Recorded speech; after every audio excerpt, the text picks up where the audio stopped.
Assalomu alaykum. Siz oxirgi marta qachon dam oldingiz? Qachon biror joyga, tabiatga, boshqa shahar yoki hatto chet elga sayohat qilgansiz? Ko'pchiligimiz hozircha vaqt yo'q, pulim yo'q yoki keyinroq deb yuramiz. Bugun aynan shu mavzuda gaplashamiz. Nega o'zbeklar sayohatga kam chiqadi? Birinchi sabab moliyaviy imkoniyatlar. O'zbekistonliklarning o'rtacha daromadi, ayniqsa viloyatlarda xalqaro sayohat qilishga yetmaydi. Misol uchun, Turkiyaga safar uchun kamida 500-600 dollar kerak bo'ladi. Bu esa ko'pchilikning bir oylik maoshiga teng yoki undan ham kam. Ikkinchi sabab viza muammosi. Ko'plab davlatlarga borish uchun O'zbekiston fuqarosidan oldindan viza talab qilinadi. Viza olish esa vaqt, hujjatlar shubhasiz o'tmaydi. Ko'pchiligi esa baribir rad bo'ladi, ovora bo'laman deb sinab ham ko'rmaydi. Uchinchi sabab ma'naviy qarashlar. Ba'zilar sayohatni bekorchilik, pul sarflash yoki boylarning ishi deb biladi.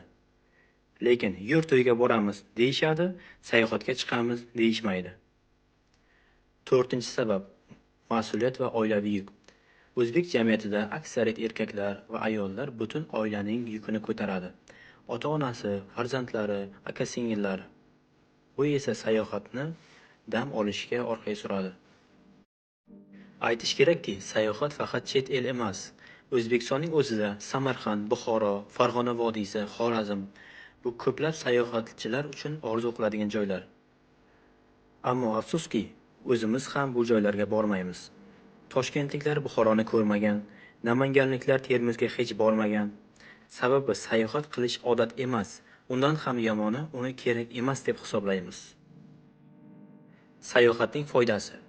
Sayohat qilish nafaqat dam olish, balki ruhiy tiklanish, bilim orttirish, dunyoqarashni kengaytirish demakdir.